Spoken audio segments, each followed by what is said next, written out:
Hello everyone, this is Adam Meister, the Bitcoin Meister.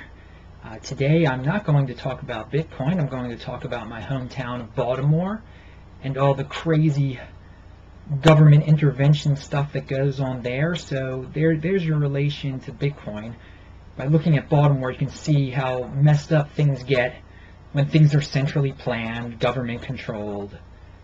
When you rely on the government, you end up with Baltimore. When you totally get rid of the government, you end up with Bitcoin. There's your Bitcoin lesson. Anyway, the first thing we're going to talk about is the city-owned Hilton, the Baltimore city-owned Hilton downtown, which has been a boondoggle since it opened, I believe, in 2008. Jack Young, the city council president, has come up with the brilliant idea just to, cut costs, sell it, just sell it. Now, of course, the way the hotel was paid for originally was by issuing bonds, which is basically mortgaging the future of the children of Baltimore, or the young people of Baltimore.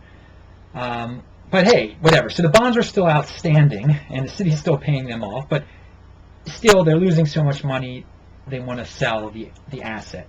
Okay, we're not going to get into how whoever buys this asset is going to be totally ripping off Baltimore.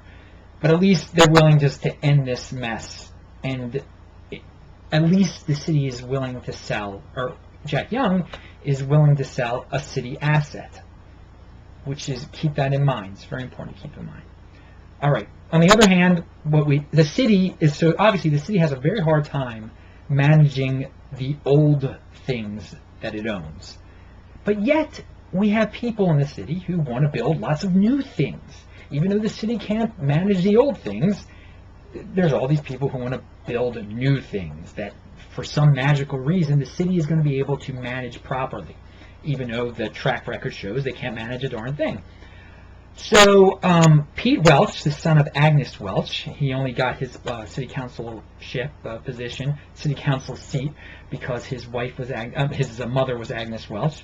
And she made deals with city council people that appointed him to her seat, and then those people voted him in, of course, too. But anyway, this man is supposed to be an accountant, I believe, and he wants to build a dirt bike track.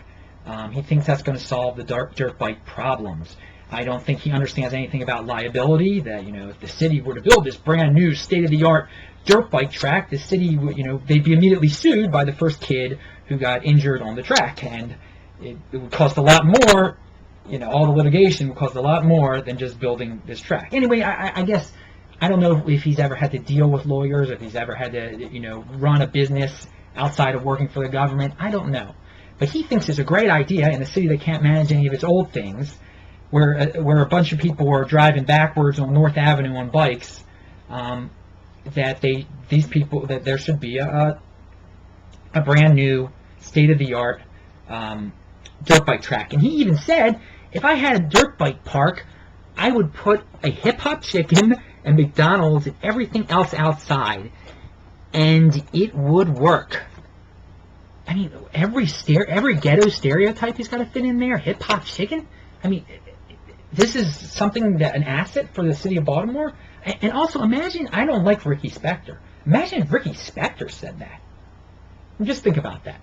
Just think about what if there'd be a little bit of different reaction. Anyway, then we have Councilman Nick Mosby has come up with the idea of the police academy is located at the old Pimlico Middle on Northern Parkway and Park Heights. It used to be Pimlico Junior High when my mother attended Pimlico Junior High.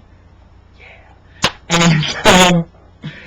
And he thinks it's good to move the police academy from Pimlico Middle, which is not a school at all now, and again, it's just a police academy, to Coppin. Now, I assume that once at Coppin, they'd rent from Coppin. Let's assume Nick is correct, and it would save the city money.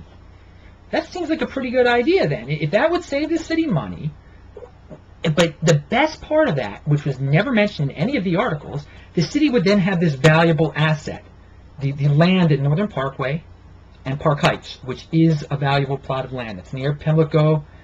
It's near Park Heights, obviously.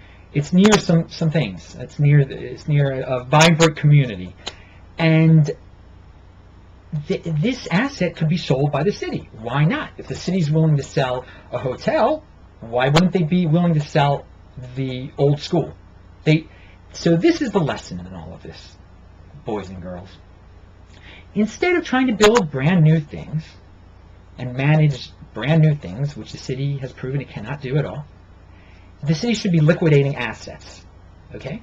If we have to have a government, let's make the bureaucracy smaller. Let's try to manage less things. The taxpayer is just being milked and milked for more and more money to manage more and more things. Why not get some of the money back? Why not give some of the money back to the taxpayer?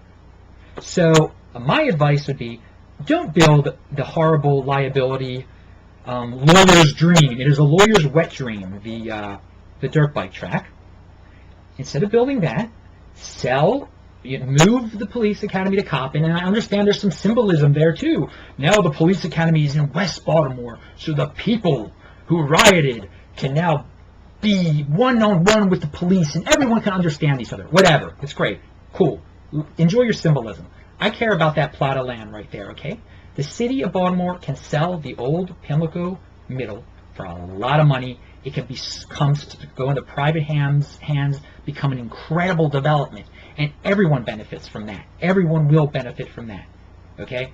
And then the hotel, yeah, if they're willing to sell it, I guess sell it, whatever. It was a total loser. So I'm Adam Meister. You can read more about my Baltimore ideas at baltimorehourly.com. I talk about Bitcoin here. I'm the Bitcoin Meister. Enjoy yourselves. Have a great day.